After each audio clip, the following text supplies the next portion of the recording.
All right, I have a moment for you. That's one of these moments where you kind of don't know how to react because it sounds like a joke, it sounds like a parody, it sounds like satire. Tucker Carlson again went up on stage, grabbed a microphone, calmly explained that while he was sleeping, a demon attacked him. I don't mean a metaphorical demon.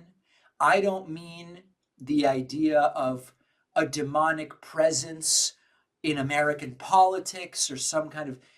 We are talking about physically attacked where he had claw marks and his ribs were bleeding, and he presents it as a true story. Now, I know some of you might say, David, hasn't he said this before? And yes, he has. We're going to get to that.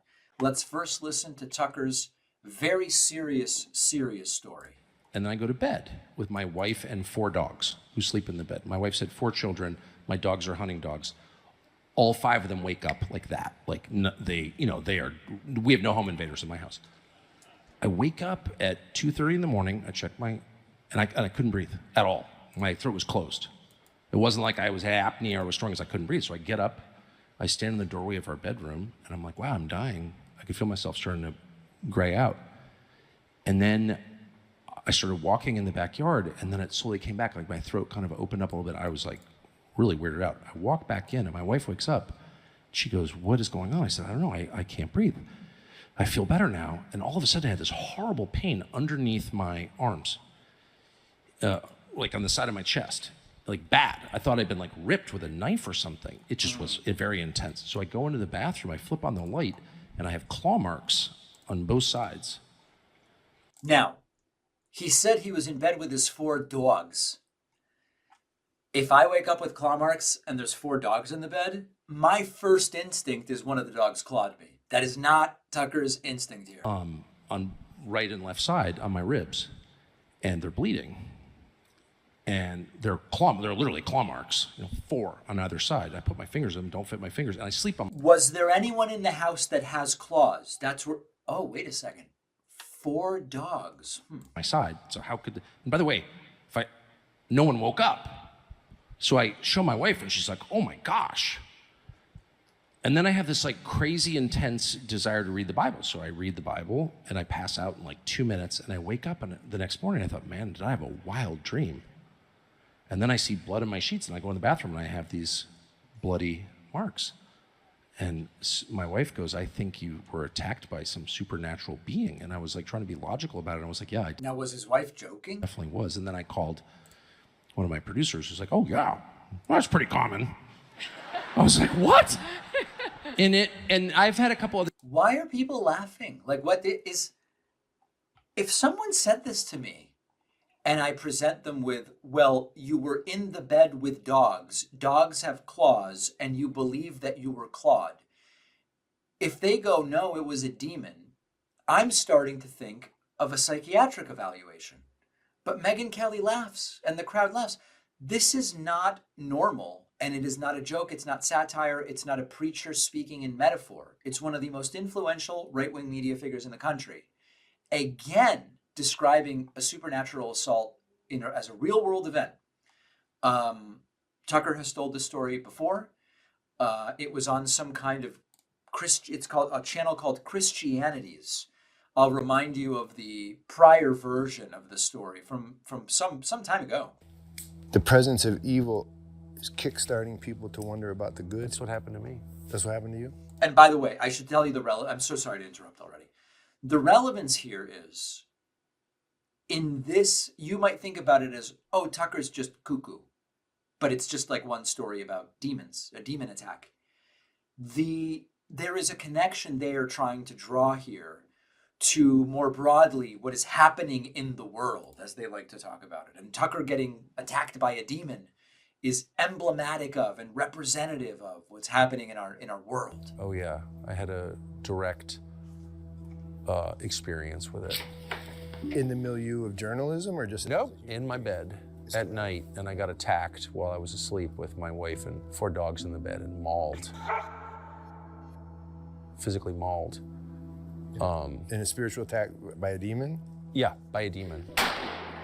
Or by something unseen that left. Is that right? If you didn't know any better, you'd say this is like a joke of some kind. Claw marks on my sides, on my... So he left physical marks. Oh, they're still there. Yeah. A year and a half ago. Was your wife terrified? I know you were. I wasn't. I was totally confused. I woke up and I couldn't breathe and I thought I was gonna suffocate, and I walked around outside, and then I walked in and my wife and dogs had not woken up, and they're very light sleepers. And then I had these terrible pains on my rib cage and on my shoulder, and I was just in my boxer shorts, and I went and flipped on the light in the bathroom, and I had 4 claw marks on either. All right, you get, it's the same version of the story. Okay, same version of the story that he told with the Megyn Kelly thing. So, you know, the same movement that believes the 2020 election was fake, vaccines cause autism, shadowy forces control the world, they also are using these sorts of stories as explanations for what is happening in our world right now. And the theme is, and this is not about ridiculing religious belief. I don't even think that this is really a religious belief necessarily, although he says, I felt compelled to read my Bible. If you abandon evidence-based thinking, demons are just one more step down the road. Like, it's actually a relatively small deal that now he's talking about literal demons, given the totality of the movement that he has embraced. And notice how it works psychologically. If you believe demons are attacking you in your sleep, your political enemies aren't just wrong, they're evil, right? I mean, like, compromise becomes impossible, violence starts to feel justified. This is how dehumanization happens. They sent a demon for me in my sleep, and I believe that it was who? Who's the scapegoat of the day? And so the reason that I think it's extra dangerous when it's Tucker Carlson is that when this is a guy, you know, at the 14th Street subway stop screaming about it, that guy has no influence. This is someone with a huge influence that shapes millions of people's interpretation of the world. And so when he's talking like this, it's a personal anecdote, but it's the normalization of paranoia, supernatural explanations for reality. And it matters because movements don't need everybody to believe demons are real. They need enough people to stop insisting on evidence. And if nobody asks Tucker for evidence of this, then they don't ask Trump for evidence that the tariffs are working, etc. And I think you know how how that goes to the point where political losses become interpreted as demonic plots, and journalists become agents of evil, and courts become tools of dark forces we can't explain. So you can make a joke, and you can also say it was probably just one of his 4 dogs. But I believe that what's happening here is actually a real problem, because ideological collapse turns inward, and then it looks like this. A movement that has been rejecting facts for a really long time almost starts rejecting sanity itself. And in the second clip I played, the totally credulous reaction from whoever this guy is that's talking to him is part of how this all gets egged on. And rather than someone going, Tucker, you sound nuts, it was one of your dogs, the reaction from this other guy only fuels it. And then other people see it and they go, well, everybody's acting like this is a normal and real thing. It must be. Real problem.